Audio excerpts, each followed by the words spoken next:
Bienvenidas y bienvenidos a este su programa, ya lo dijo la Corte, en el cual analizamos los fallos emblemáticos, las sentencias más importantes del Tribunal Constitucional de México. Y en esta ocasión vamos a hablar del amparo en revisión 601, diagonal 2017, que es un pronunciamiento muy importante de la segunda sala de la Suprema Corte de Justicia de la Nación, que nos va a permitir analizar y discutir el estatuto jurídico de las víctimas de violación que quedan embarazadas y que la ley les da derecho a la interrupción del embarazo, pero en el caso concreto, como lo vamos a ver, pues no se dio el respeto de este derecho. Y también el papel del juicio de amparo. El amparo, instrumento tradicional, histórico en México, protector de derechos humanos, cómo puede operar a raíz de este caso. Y para entender los alcances de la sentencia de la Suprema Corte, le doy la bienvenida al programa a Ana Micaela Alterio. Ana Micaela, un gusto recibirte aquí en este tu programa, ya lo dijo la Corte. Muchas gracias, Miguel. Muchas gracias por invitarme. Al contrario, gracias a ti. Y también le doy la bienvenida a Rosalba Mora. Rosalba, un gusto recibirte en este tu programa, ya lo dijo la Corte. Gracias, Miguel. Gracias por la invitación. Hola, Micaela. Hola, Rosalía. Y bueno, pues empezamos contigo, Rosalba. Te quiero plantear lo siguiente. Ayúdanos a entender, si fueras tan amable, el contexto fáctico, es decir, ¿cómo surge el caso? ¿Cuál es el caso específico? ¿Cómo el caso llega a la Suprema Corte? ¿Qué es lo que plantean las personas afectadas para entender justamente la manera en la que la Corte tiene que enfrentar este importante pronunciamiento? Rosalba, si fueras tan amable. Sí, Miguel. Bueno, pues estamos ante un asunto donde una adolescente, que le voy a poner el nombre de Marimar, por supuesto que está prohibido por razones de privacidad dar el nombre real, pero le vamos a poner Marimar. Marimar fue víctima de violación en 2015. Fue un delito que denunció ante el Ministerio Público de Morelos el 30 de noviembre de 2015.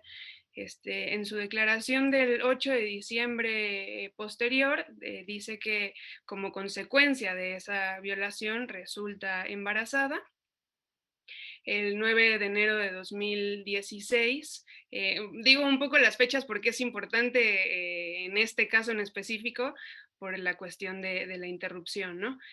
El 9 de enero, el área de perinatología del Hospital General de Cuernavaca le diagnostica un embarazo de 17 semanas, esto es 4 meses después de la violación, con la precisión de que el producto presenta una malformación congénita, lo que implica un riesgo alto en el embarazo. Voy dando como los detalles que al final en el fondo se van volviendo relevantes. Este diagnóstico es confirmado por otro doctor del mismo Hospital General el 15 de enero, y ese mismo 15 de enero Marimar y su madre solicitan la interrupción del embarazo por dos causas principales: porque el producto era consecuencia de una violación y porque presentaba una malformación congénita. La notificación del Hospital General a la Fiscalía para la interrupción, para la autorización de la interrupción legal se manda el mismo día, y ese mismo día se recaba el consentimiento informado de Marimar con la firma de ambos padres para llevar a cabo el aborto. Posteriormente, el jefe de ginecología y obstetricia del hospital convoca al comité de bioética para discutir el caso de Marimar y otra paciente, el cual se cancela por falta de quórum, y entonces se celebra la sesión del comité de bioética el 28 de enero siguiente.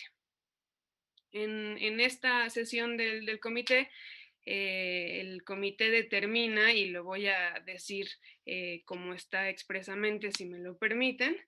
Dice: no se encuentra ninguna justificación médica para la interrupción de los embarazos.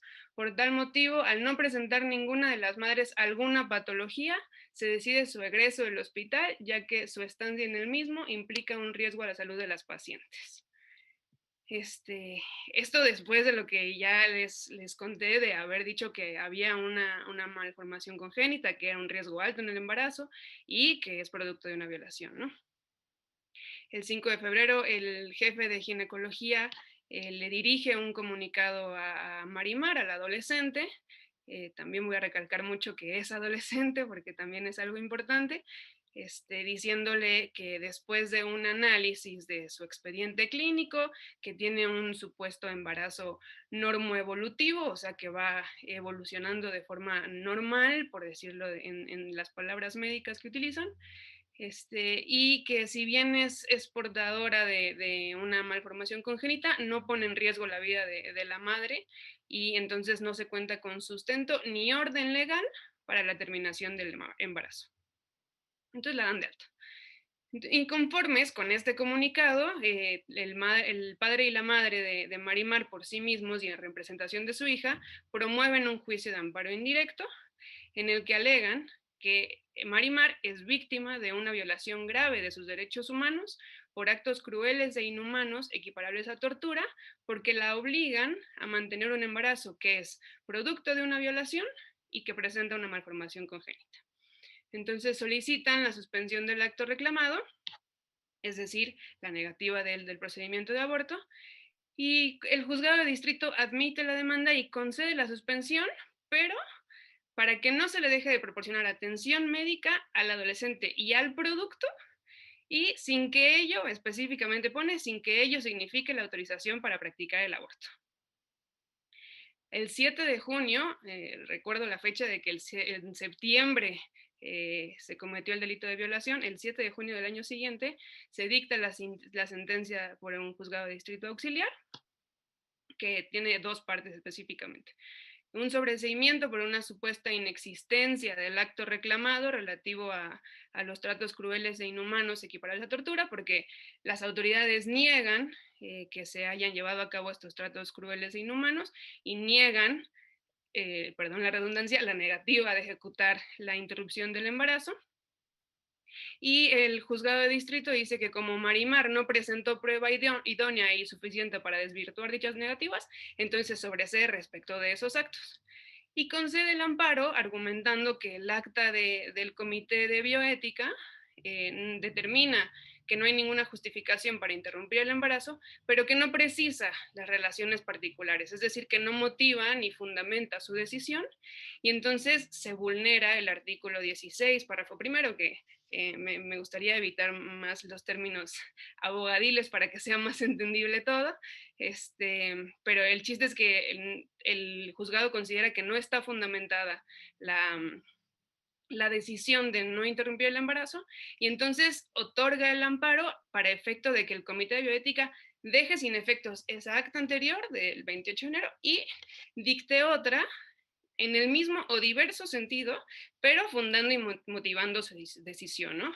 Entonces, cuando decide esto, dice que ya no es necesario entrar a los conceptos de violación de fondo y hasta aquí llega el amparo. Entonces, contra esta sentencia, Marimar y sus padres interponen un recurso de revisión en junio de 2016 y hasta octubre, es decir, ya un año después de que pasó el delito, hasta el 3 de octubre de 2016 el colegiado advierte una posible causa de improcedencia sobreviniente porque dice, bueno, nos informan que la fecha confiable de parto estaba establecida para el 13 de junio y se presenta el recurso de revisión el 24, entonces le da vista a la recurrente, o sea, a Marimar y a sus padres. Y cuando el autorizado desahoga el requerimiento, dice que no debe sobreseerse porque la materia del juicio está relacionada con el pronunciamiento con perspectiva de género de las violaciones graves a derechos humanos cometidos contra Marimar. Entonces, el 28 de octubre, el colegiado solicita a la Corte ejercer su facultad de atracción, lo cual hace la Corte hasta el 17 de mayo de 2017. Y la sentencia que estamos estudiando hoy se dicta el 4 de abril de 2018, o sea, 2 años y medio después de la violación. Hasta aquí llegamos. Bueno, pues bueno, no es menor, no es menor este recorrido que acabas de sintetizar de manera magistral. Muchísimas gracias, Rosalba. Y gracias por recordarnos en este programa también conviene ese recordatorio de no abusar de los términos abogadiles, porque a veces nos engolosinamos con eso. A ver, quiero ir contigo, Ana Micaela, para lo siguiente. Te quiero preguntar, ¿qué tan relevante es para la comprensión del caso el hecho de que el embarazo derive de una violación? Y te lo pregunto por esto, por la consideración de la dignidad Por un lado, como Rosalba ya lo indicaba, se trata de una mujer menor de edad, pero también en la lógica de este comité de bioética del hospital en el estado de Morelos, ¿cómo entender el estatuto jurídico, por supuesto, le vamos a entrar a eso, pero también el estatuto moral de la mujer? ¿De qué se trata entonces? ¿De un instrumento reproductivo? ¿De una especie de almacén porque ¿dónde está la dignidad? La dignidad de la mujer. ¿Te parece relevante ese punto? ¿Te parece que vale la pena destacar que el origen de todo el asunto es una violación, Ana Micaela?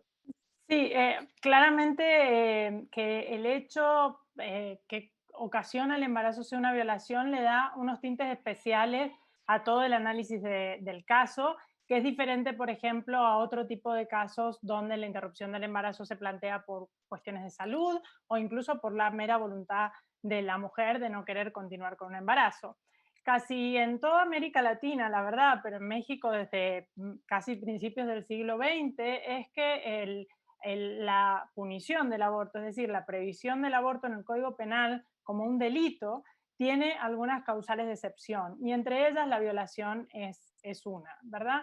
Entonces esto hace que ya de entrada, digamos, la interrupción del embarazo se hubiera tenido que practicar sin ningún tipo ni de judicialización, ni menos aún autorización por parte del Ministerio Público o un juez o jueza, evidentemente.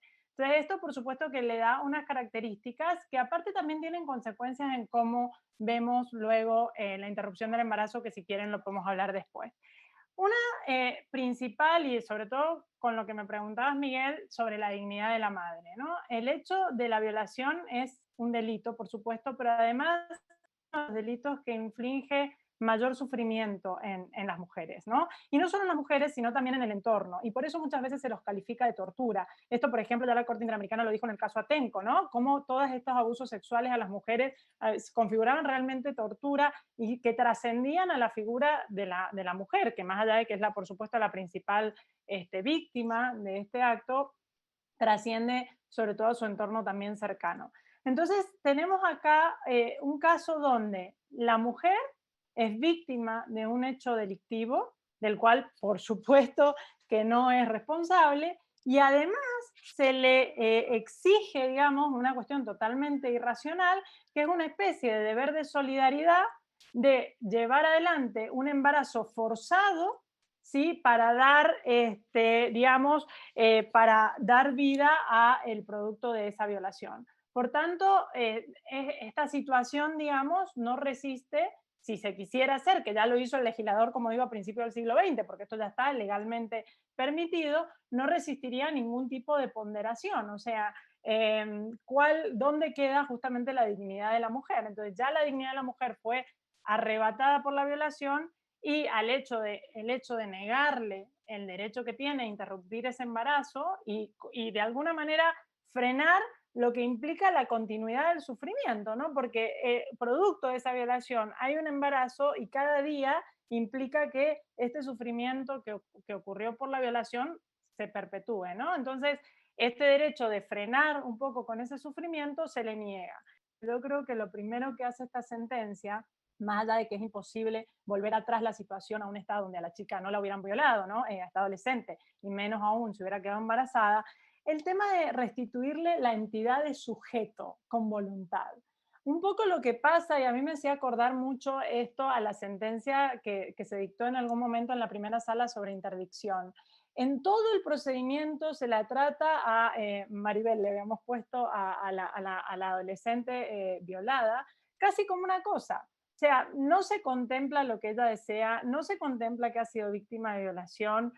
El procedimiento lo único que analiza es si es capaz o no de continuar con el embarazo, ahí como decías, como ¿no? Esta mujer vasija que se le suele decir, pero en ningún caso se le considera que ha sido víctima de violación ni se le considera su voluntad, ¿no? Entonces un poco lo que se restituye es volver a darle la entidad de sujeto, ¿no? De sujeto con agencia, de poder, digamos, manejar un poco lo que es su vida. Entonces yo diría que sí, que claramente hay un problema de dignidad muy grave, que ya se vulnera con la violación, pero que se sigue vulnerando, por decirlo así, durante todo este proceso que le niega el acceso a la interrupción.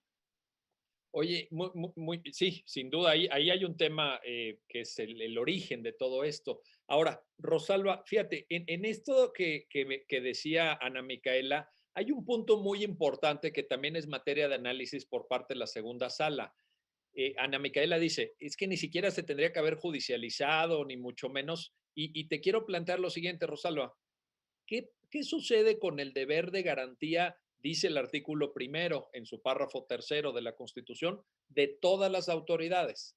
Todas las autoridades. También en el ámbito médico, porque esto se da en un ámbito de un hospital público, en un ámbito de ejercicio profesional de la medicina.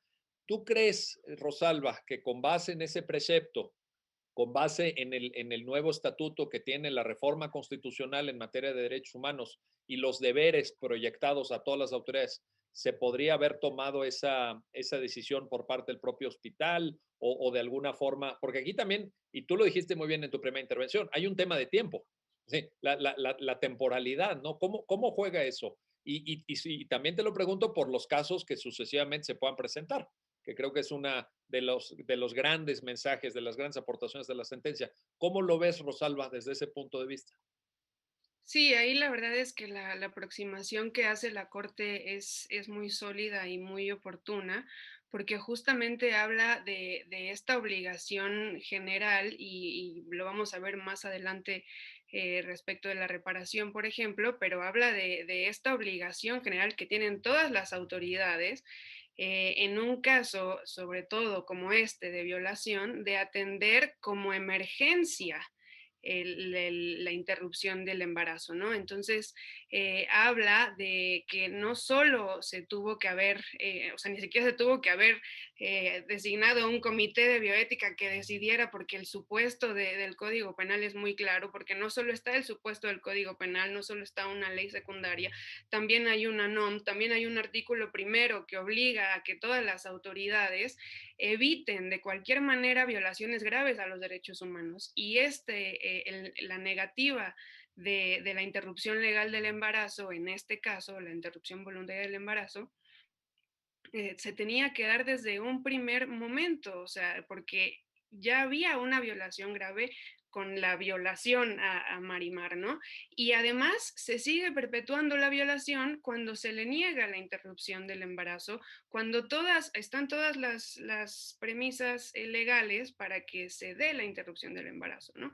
Entonces, este presupuesto que aborda la sentencia respecto del artículo primero y de la premura, de hecho, esto se toma en cuenta desde el momento en que deciden ejercer la facultad de atracción, o sea, cuando ejercen la facultad dicen, no solo tenemos que analizar esto, porque es un presupuesto que se da en casi todos los códigos penales, como ya lo decía Micaela, el hecho de que se pueda, esté como excluyente responsabilidad del delito de aborto, el hecho de que sea violación o malformaciones congénitas, sino que además tiene que ser esto con la premura necesaria porque el continuum o la violación se va perpetuando en el tiempo mientras más te tardes en hacerlo, ¿no? Entonces, ¿cuál es la premura de resolver este tipo de asuntos? Muy bien. Bueno, vamos a hacer una pausa. A ver, antes de irnos a la pausa, nada más en 20 segundos, recuérdanos, Rosalba, cuál era la malformación genética, porque creo que ahí también nos podemos dar cuenta del dramatismo en el que está envuelto la víctima. Es decir, hay un tema ahí, creo yo, importante, ¿no? Recuérdanos esta parte nada más. Sí, hay una malformación congénita que por alguna razón la corte lo tacha como pues información protegida, entonces no sé si sea oportuno hacer referencia a qué tipo de malformación es. Digamos que tenía carácter grave, ¿no? Que impedía digamos, un desarrollo normal del producto de la concepción. ¿Podríamos concluir eso en términos generales? Sí, total. En el primer diagnóstico se dice que hay una malformación congénita y cuando se reitera este diagnóstico dice es una malformación congénita grave y los dos médicos dicen ponen en riesgo alto la salud de la madre en el embarazo, o de la mujer, no de la madre. Sí, sí, sí. Bueno, así es. Vamos a hacer una pausa, no se vayan, regresamos enseguida para seguir platicando con nuestras invitadas de esta sentencia, la que resuelve el amparo en revisión 601-2017 de la segunda sala de la Suprema Corte de Justicia de la Nación y todo lo que implica los derechos de género, la perspectiva de género, los derechos de las mujeres, la interrupción voluntaria del embarazo. Regresamos enseguida.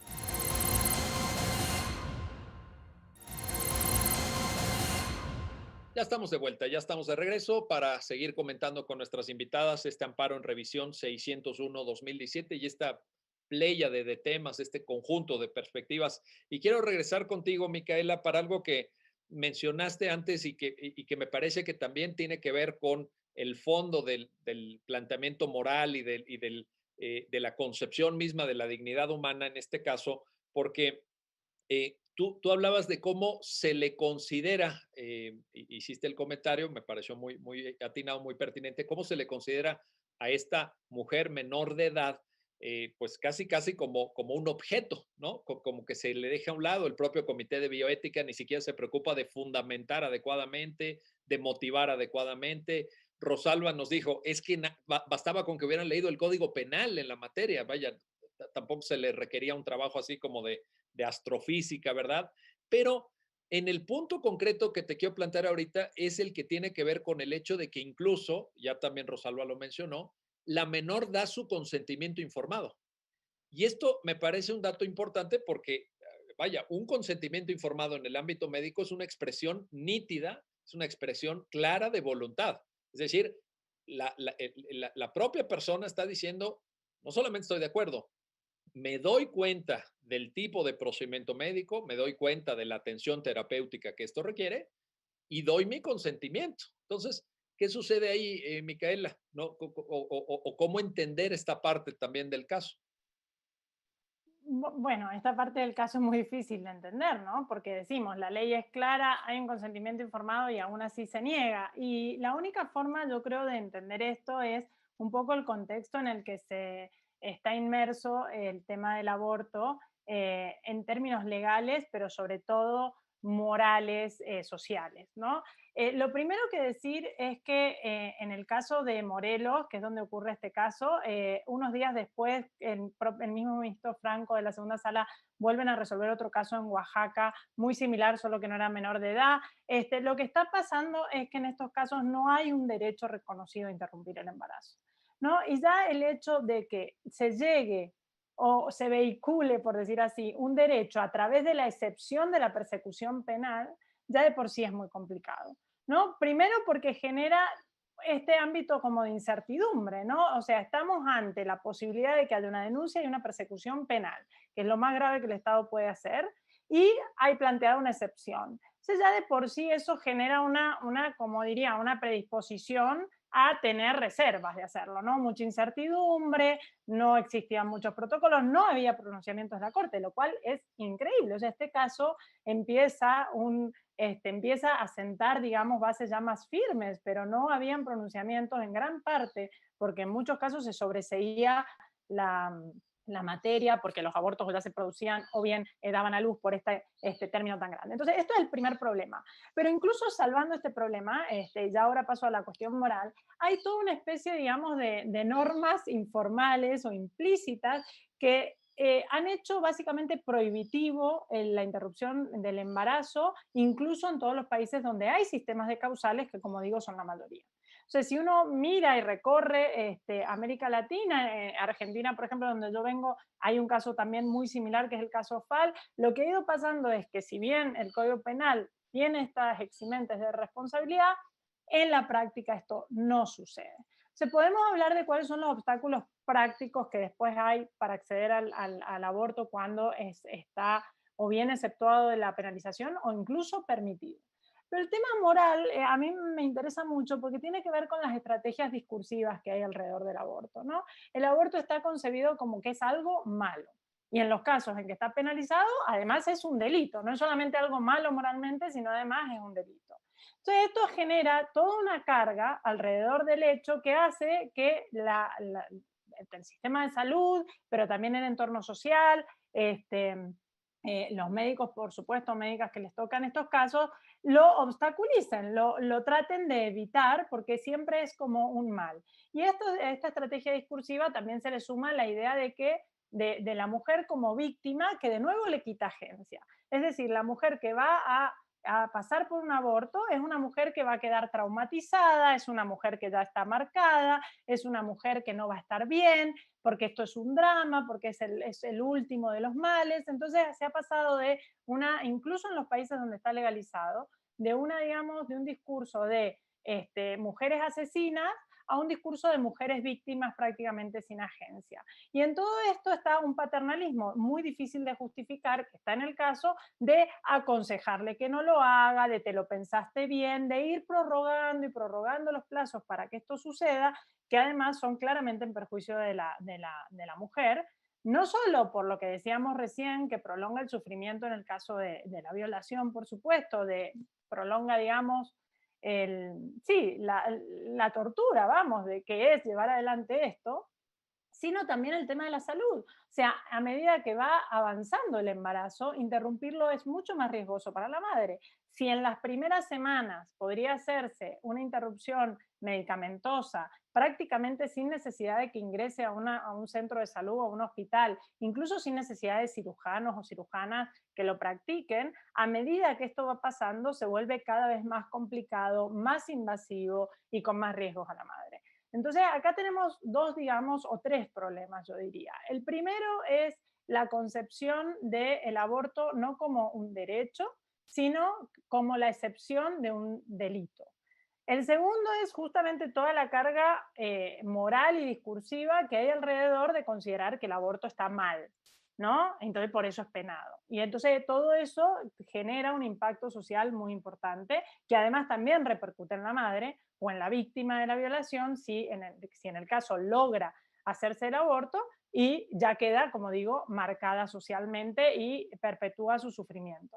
Pero el otro problema, que si quieren lo abordamos enseguida, es todos estos obstáculos prácticos que ocurren para hacerse la interrupción del embarazo, incluso, insisto, en los lugares donde está liberalizado. ¿No? Entonces, hay varios temas. Y otro último, que tiene que ver más con la pregunta que me decía, es del enfoque, ¿no? ¿Qué derechos consideramos que están involucrados cuando hablamos de la interrupción del embarazo? Claramente acá podemos hablar de la dignidad de la mujer, sobre todo por ser víctima de una violación y demás, pero también la doctrina se ha debatido mucho en si esto en realidad es un atentado a la libertad y al proyecto de vida de la mujer, si esto es un atentado a su igualdad, ¿sí? Y claramente cada una de estas aproximaciones también tiene efectos en cómo se regula y en los luego eventuales obstáculos para obtener la interrupción. Oye, y estos obstáculos prácticos a los que se refiere Micaela, Rosalba, te pregunto, ¿fueron generados en el caso concreto que nos ocupa por, a mí me parece, una violación clara de la normatividad aplicable? Porque tú misma citaste el Código Penal, la NOM que existe en la materia. Es decir, el debate que nos está poniendo Ana Micaela es importantísimo, es además, nos acaba de compartir una perspectiva muy amplia que va desde ejemplos históricos, como esta visión más de mujeres o de presuntas madres asesinas, etcétera, hasta un tratamiento legislativo incompleto donde se apela a las eximientes y no a la concepción robusta que podría implicar el ejercicio de un derecho, etcétera. Pero aquí incluso peor, este caso refleja algo mucho peor, que es el de plano la violación de las normas. Vaya, se volaron, ¿cómo diríamos para decirlo? Para no usar términos abogadiles y que no me regañes, te diría, se volaron la barda, ¿no? En el hospital. ¿Coincides, Rosalba? ¿Es adecuado este punto de vista o qué te parece a ti? Sí, completamente. Y además, o sea, es muy interesante el abordaje porque no solo es el Código Penal y la NOM, que es muy clara en cuestiones de violación sexual, sino que también la Corte lo que hace es abordar la Ley General de Víctimas, ¿no? Porque establece como la litis de este caso en específico, reconocerle el carácter de víctima y además se va más allá, que es una de las partes interesantes, ¿no? O sea, no solo víctima directa a, Marimar, ya se me olvidó el nombre que le habíamos puesto, sino a la víctima indirectas a los padres, ¿no? Como acompañantes de todo este proceso tan tortuoso que fue la negativa. Entonces, no solo, la Corte dice, no solo violaste, ni siquiera te fijaste en el Código Penal local, no te fijaste tampoco en tu obligación directa de la Constitución, porque dice, no solo es una obligación de las normas secundarias, es una obligación constitucional, ¿no? Y tampoco te fijaste en una ley general de víctimas que te dice que los servicios de emergencia médica tienen que ver con la interrupción voluntaria del embarazo en los casos permitidos por la ley, ¿no? Entonces, hace como, y todavía le dice, o sea, como que es muy incisiva en esta parte de la sentencia porque le dice, y el artículo 35 de la Ley General de Víctimas reconoce derechos de víctimas de violación sexual específicas como garantías de acceso a los servicios de interrupción voluntaria del embarazo, y no importa que tu ley de atención y reparación de víctimas local no lo diga, porque tu ley dice que de todos modos te vas a adecuar a los derechos protegidos por la Constitución, por la Ley General de Víctimas y todas aquellas leyes que resulten vinculantes para el Estado, en este caso de Morelos, ¿no? Entonces es muy interesante también lo que decía Micaela ahorita, porque justo la Corte hace este estudio nuevamente 2 semanas después en otro caso de Oaxaca y le vuelve a decir lo mismo, o sea, tenías todo a la vista, tenías todo en tu poder solo para seguir la ley y cumplirla, ¿no? Y a mí también lo que me preocupa en este caso es ya la parte de la judicatura, ¿no? O sea, porque cuando se llega a la instancia del amparo indirecto como primera instancia, por decirlo de alguna manera, cuando se concede la suspensión tampoco se concede en los términos que se tuvo que haber concedido, ¿no? Entonces hay más retraso, hay más perpetuación del daño, hay más afectaciones a víctima directa e indirectas, entonces se va haciendo como una cadena que nos lleva a 2 años y medio para que se pueda reparar ya en otro sentido, porque ya es imposible una reparación total, pero que se pueda reparar de alguna forma las afectaciones a la familia, ¿no?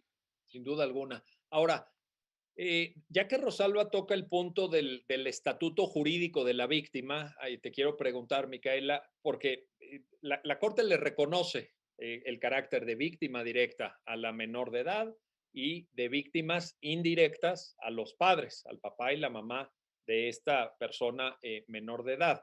Pero en términos generales, más allá y vuelvo a esto que me llama mucho la atención del lenguaje abogadil y todo, pero en términos generales, cómo el derecho tiene que entrar a reparar estas violaciones, cómo el derecho se puede hacer cargo de este estatuto jurídico disminuido, digo, más allá de las reformas legislativas que ya sabemos que son necesarias, etcétera, pero la concepción misma de reparación, porque en este caso, ¿cómo debe operar? ¿Qué nos puedes comentar al respecto, si fueras tan amable, Miquel? Bueno, yo creo que este caso también lo que abre, y de hecho cuando me invitaste al programa pensé que nos íbamos a centrar casi en eso más que en el tema del aborto, que es por supuesto el esencial, y es que este caso yo creo que abre un panorama nuevo a las posibilidades de reparar a través del amparo, que si quieren lo hablamos enseguida, pero evidentemente la restitución, como decíamos, y sobre todo por la dilación en el plazo de resolver, es imposible, ¿no? E incluso no sabemos en este caso si Maribel tuvo o no tuvo el bebé, o si ese bebé incluso nació viable o no por la malformación congénita que tenía, o sea, no sabemos cómo siguió este drama, que evidentemente no se pudo resolver a tiempo, ¿no? Pero ¿cómo restituir? Yo creo que la forma principal que tiene el derecho, como dicen, una golondrina no hace verano y una sentencia no cambia la realidad. Eso es así, ¿sí?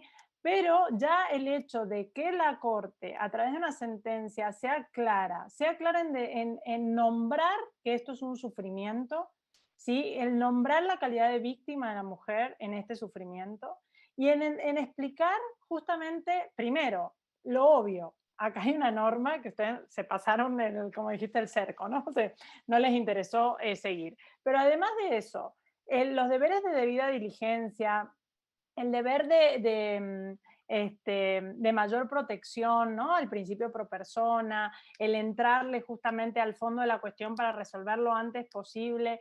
Todo esto manda un mensaje de la Corte que de alguna manera, me pongo una palabra que no me encanta, pero que sirve, empodera a la sociedad civil. ¿Por qué empodera? Este caso llega, y hay que decirlo, a través de una ONG como Gire y Alex Ali, que litiga estos casos maravillosamente, y avanzando en materia de jurisprudencia a golpe, digamos, de seguir los casos. Pero la gran mayoría de las mujeres no accede normalmente a que una ONG o que alguna asociación pro bono les esté litigando los casos, digamos, como lo exigiría la Convención Americana de Derechos Humanos, pero también el artículo primero. Es importante porque eso manda un mensaje a la sociedad, le manda un mensaje a los practicantes de la medicina, que son quienes están obstaculizando de que no pueden hacer esto, porque puede haber una responsabilidad si lo hacen, ¿no? Básicamente generar un sufrimiento y una violación a derechos de las mujeres, ¿no? Entonces yo creo que en este sentido las sentencias pueden tener un, digamos, efecto transformador, ¿sí? Si quieren asumirlo. Y lo que vimos, por ejemplo, en la sentencia de primera instancia, que simplemente manda a volver a justificar, es exactamente lo contrario a eso. Es básicamente usar el derecho de una forma formalista, ¿sí? Para no resolver los problemas que hay. Y la Corte cuando toma el caso, a mí me gusta que dice, que cuando trae el caso dice, esto pasa en México siempre, esto está acá siempre y nunca llega y nunca se resuelve y no hay claridad con cómo debería resolverse. Y llega en el 2017. O sea, es increíble, siendo que la causal de excepción está, como digo, desde principios de siglo, ¿no? Del siglo pasado. Entonces, ahí yo creo que, claro que las sentencias ayudan y creo que esta idea de usar las sentencias un poco para transformar la realidad. Lo opuesto, el otro día leía una entrada a un blog de Francisca Pou que hablaba justamente de la burocracia estratégica y de los derechos vacíos, ¿no? Lo opuesto a generar, digamos, un montón de requisitos y de cuestiones formales que lo que hacen en la realidad básicamente es nada, ¿no? Seguir con un montón de derechos en la Constitución, en los tratados internacionales cada vez más, una de las constituciones más avanzadas en el mundo en materia de derechos, para que en la realidad no pase absolutamente nada, ¿no? Entonces yo creo que esto es muy, muy importante de esta sentencia. Seguramente esta visión es compartida por varios países de América Latina, en donde se ha dado, como ustedes seguramente saben, este fenómeno que algún autor ha denominado la constitucionalización simbólica, es decir, el uso retórico de instrumentos constitucionales, de ordenamientos jurídicos, para mantener un statu quo inaceptable, pero también, como muy bien lo dice nuestra invitada Micaela Alterio, pues para que nada cambie. Bueno, vamos a hacer otra pausa, no se vayan, regresamos enseguida para continuar la conversación con nuestras invitadas sobre este amparo en revisión, el 601 del 2017 y esta enorme problemática que va más allá del caso concreto. Es una problemática que afecta a cientos, probablemente a miles de mujeres en México y que la Suprema Corte ofrece una respuesta para el caso concreto, pero también una lección para los casos futuros. Regresamos enseguida.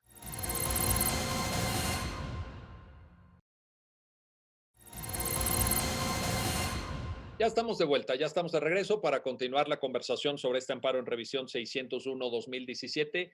Y te quiero preguntar, Rosalba, sobre esto que apuntaba Micaela antes de la pausa, el carácter formalista que a veces tiene nuestro juicio de amparo, que es un juicio que está pensando, creo yo, digamos, el objetivo es muy noble, pero que a veces siguen imperando estas visiones formalistas. El propio ejemplo de la primera instancia que manda a fundamentar y motivar al Comité de Bioética y que no se da cuenta del factor tiempo, que es básico, etcétera. Pero te quiero preguntar por un aspecto específico que aborda la sentencia, que tiene que ver con la posibilidad de que el amparo sirva como medio de reparación, incluso cuando el juicio originalmente carezca de materia, porque como ya muy bien lo dijimos, pues por los 2 años y medio que pasaron, pues ya propiamente el embarazo como tal no existía, ni la posibilidad de interrumpir el embarazo. Si esta sentencia se hubiera dictado con una visión más formalista o se hubiera dictado algunos años antes, yo me imagino perfecto cuál hubiera sido la decisión. Vaya, me la imagino perfecto, pero Rosalba, ¿el amparo puede hacer las veces de factor de reparación, técnicamente es posible. ¿Cómo lo explica la sentencia? Sí, lo hace y creo que lo hace de forma extraordinaria esta sentencia y la que se dicta después también en la misma ponencia. Lo que hace la sentencia aquí es justamente retomar un argumento que se utiliza desde las partes diciendo hay un efecto reparador del juicio de amparo, ¿no?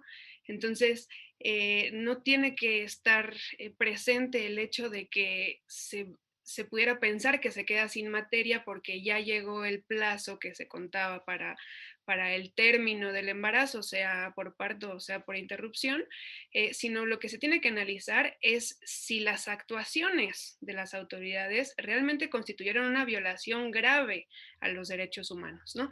Entonces, si analizamos y si le entramos al fondo del asunto, vamos a poder determinar si hay una violación grave que amerite una indemnización justa o una reparación integral del daño de los derechos que se hayan vulnerado de la persona, ¿no?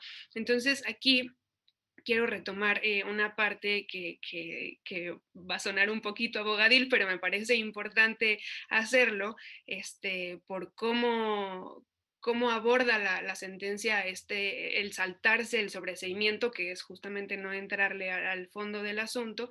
Entonces, aquí cuando la Corte analiza este sobreseimiento que hace el juzgado de distrito porque no se prueba la negativa de las autoridades, le dice que no se debe sobreseer por considerar que la víctima no aportó los medios idóneos, ¿no? Porque si alguien tiene la obligación de garantizar los derechos de la persona que resultó ofendida por las violaciones graves, es la persona juzgadora, ¿no?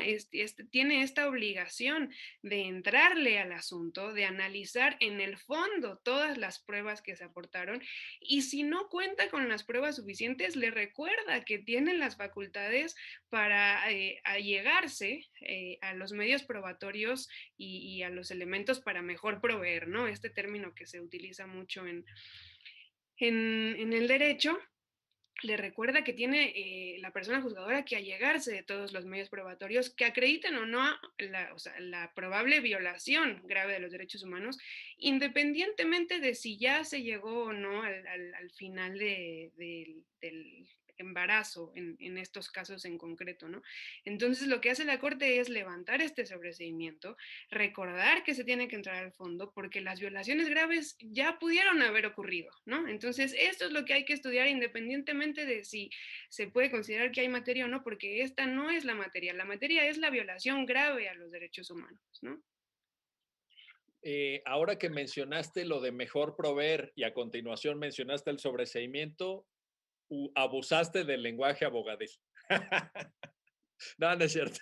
Pido disculpas. Ya sabes que nos encanta. No, esa medida tú la suministraste al principio, pero no, aquí en el programa nos encanta. De hecho, lo hacemos con mucha frecuencia, pero bueno, ahí está la observación. Pero muy, muy, muy buena, muy pertinente tu observación, porque realmente, y recupero tu misma expresión, Rosalba, el abordaje que hace la sentencia es extraordinario en el marco de la historia de nuestro juicio de amparo. Es decir, tradicionalmente nuestro juicio de amparo no había tenido estos efectos que tú señalas, porque pues, un poco con la idea de que el juzgador se desentendía, ¿no? Un poco, bueno, si no hay materia, pues yo como juzgador de amparo, ¿qué hago? Y esto que tú estás señalando ahorita, esta visión más robusta del deber de reparar, que por cierto está en el artículo primero de la Constitución, desde 2011, etcétera, creo que ya es, pues es extraordinario, muy bien lo dijiste, y es un paso adelante. Ahora, Micaela, este paso adelante al que se refiere Rosalba, que está recogido en la sentencia, ¿no te parece que entra en la lógica y en la órbita de lo que últimamente, digamos, las últimas décadas hacen los tribunales constitucionales alrededor del mundo? Y también en la lógica de líneas jurisprudenciales de la Corte Interamericana de Derechos Humanos. Es decir, a mí me parece una sentencia meritoria, me parece que es una sentencia muy bien escrita, muy clara además, que es rigurosa jurídicamente, pero tampoco es que estén inventando el agua tibia. Vaya, es decir, me parece que están en una línea de desarrollo histórico de la jurisdicción constitucional tuteladora de derechos. ¿Cómo lo observas, Micaela? ¿Cómo ves ese punto? Claro, diría lo primero, bueno, ya va siendo hora, ¿no? O sea, México viene muy atrasado con respecto a la plena efectividad de los derechos. Quizá su mayor aporte al mundo jurídico internacional ha sido al final su peor lastre, ¿no? Porque el amparo es del siglo XIX y está previsto para un contexto absolutamente diferente, ¿no? Para incluso violaciones por la administración, unos derechos totalmente restringidos. Después, aparte, años de autoritarismo, ¿no? En México, como, bueno, como en el resto de América Latina, con violaciones a derechos humanos y demás. Se va, digamos, recién actualizando ahora y hay dos grandes problemas del amparo. Uno es este del efecto interpartes, ¿no? De la no posibilidad de trascender los efectos del amparo, que ha implicado durante mucho tiempo que, por ejemplo, la justiciabilidad de los derechos económicos, sociales y culturales se haya visto absolutamente frenada. Es un país cuya cantidad de sentencias en materia de derechos económicos, sociales y culturales es bajísima. Es de celebrar, por supuesto, que esto se ha estado revirtiendo. Y el otro lastre era esto de la restitución, ¿no? Que si no había posibilidad de restituir, era, ya el amparo no servía para nada, ¿no? Con este famoso el artículo 77 de la ley de amparo que siempre se cita. Y cómo se ha dicho, bueno, pero es que la restitución hoy por hoy en una, digamos, en una interpretación evolutiva del derecho y sobre todo por los cambios de paradigma brutales que han sucedido en México, como vos recién lo mencionabas, el cambio del 2011 y el paradigma de los derechos humanos, debió haberse interpretado de esta forma más amplia mucho antes, pero de nuevo, es de celebrar que se empiece a interpretar así. Digamos, estas dos, digamos, cosas que tenía el amparo, como es los efectos relativos y el circunscribirse a la restitución, han hecho que realmente el amparo haya servido poco para transformar un poco la realidad. Claramente la Corte Interamericana desde el inicio tiene otra visión, pero tiene otra visión porque tiene otra posición institucional. La Corte Interamericana puede decir muy poco, ¿sí? Muy poco de cada país, ¿sí? Y cuando dice algo intenta, digamos, decir lo más posible para generar alguna especie de transformación en los países, pero no es lo mismo que un poder judicial que está todos los días resolviendo casos.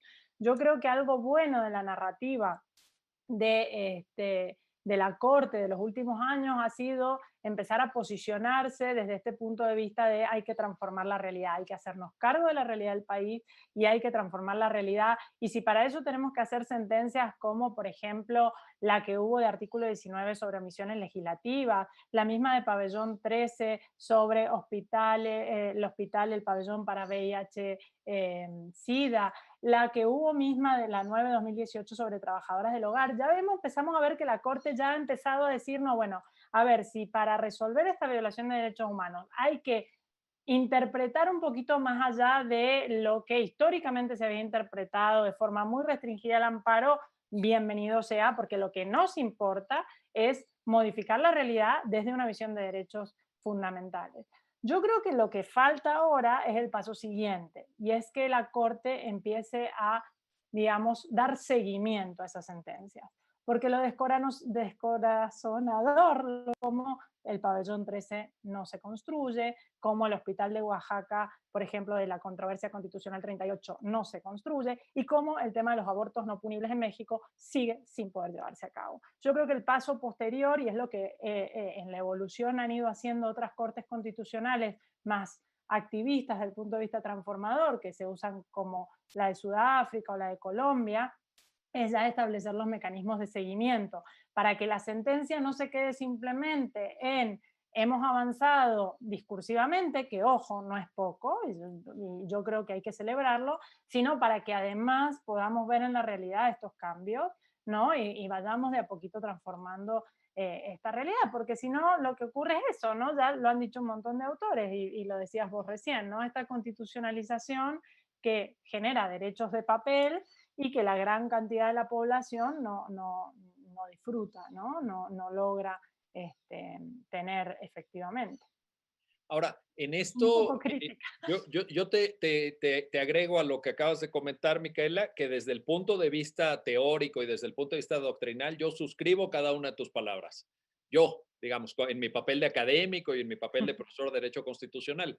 Pero también es justo decir que hay un debate abierto sobre el papel de los tribunales constitucionales Por y supuesto. sobre estas figuras de sentencias estructurales o sentencias transformadoras tipo Sudáfrica, tipo Colombia, porque hay otra visión diferente que incluso en materia de aborto. ¿Se acuerdan ustedes de la famosa diatriba en contra de la Justice Ginsburg por haber expresado que el caso Roe versus Wade tenía que haber sido resuelto de otra manera, a través de una aproximación más de debate parlamentario, más de democracia deliberativa y no con una, como lo hizo la Suprema Corte en 1973, digamos, con un establecimiento claro de la interrupción del embarazo como un derecho humano de las mujeres. Entonces, ese es un debate abierto. Lo digo en ánimo de la justicia, nada más del planteamiento, ¿no? Para Puedo que... decir algo muy mínimo, y es que yo creo, y por supuesto que hay un debate abierto sobre formas de justiciabilidad.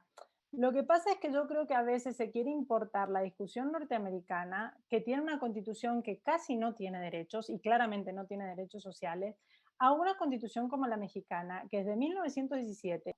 Si nosotros tenemos ya un discurso constitucional de transformación. Entonces, yo creo que decir que el amparo se tiene que leer en esa clave no es ideología, es lo que manda la Constitución. Y no podemos comparar una Constitución como esa con la norteamericana, que tiene claramente un framework ideológico completamente distinto. Entonces, ahí yo creo que también, incluso, por ejemplo, catedráticos como Gargarella, que no son precisamente judicialistas, te dirían, sí, pero es que no puedo juzgar el papel de la Corte en una constitución que manda a la Corte a hacer esto, frente a una constitución que lo deja, digamos, al debate como es en Estados Unidos, claramente. Entonces yo ahí a ese punto diría nada más, aunque por supuesto que acepto que hay todo un debate sobre el papel de la Corte, que aparte en México está muy, muy actual. Muy actual, muy actual. Bueno, y sobre esto seguiremos platicando. Nos tenemos prácticamente que ir. Nos queda un minuto, pero le quiero preguntar a Rosalba, esta sentencia, Rosalba, en tu criterio, ¿qué mensaje envía hacia el futuro? ¿Qué mensaje envía hacia adelante? ¿Y por qué tú consideras que tendría que ser leída por quienes estudian derecho o por quienes se preocupan desde el activismo social por el tema de los derechos de las mujeres? Híjole, yo creo que manda varios mensajes muy importantes. Me quisiera enfocar a un par. Esta ruptura del, del engranaje jurídico tan formalista que tenemos me parece fundamental. O sea, entrarle a los asuntos porque tenemos de dónde fundamentar para proteger derechos. Hemos fundamentado todo para no entrarle, para a ver por dónde me salgo, para sobreseer, para no hablar de los temas álgidos.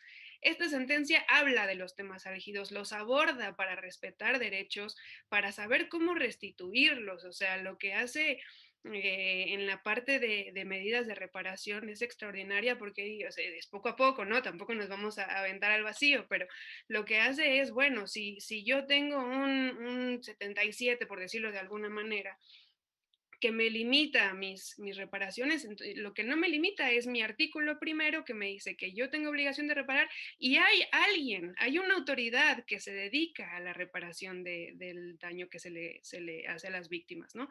Entonces, ordenar a otra institución y esta conjunción de autoridades y engranaje para que realmente funcionen los derechos que están plasmados en la ley, de decirle tú entonces, autoridad competente, determina dentro de todas estas medidas cuáles son las que le tocan a este caso en concreto, me parece extraordinario, ¿no? O sea, ir más allá de lo que estamos acostumbrados, ir más allá del principio de relatividad que nos ha hecho mucho daño, que se ha interpretado muy mal, y nos ha limitado muchísimo en abordar derechos que necesitamos en el siglo XXI, ¿no? O sea, que necesitan saber las y los estudiantes de derecho que le pueden entrar de ciertas maneras y que hay forma de hacerlo sin pasarse la ley por ningún lado, sino hacerlo legalmente, con fundamento constitucional, con fundamento convencional, pero es también tener imaginación y saber por dónde hacerlo, ¿no?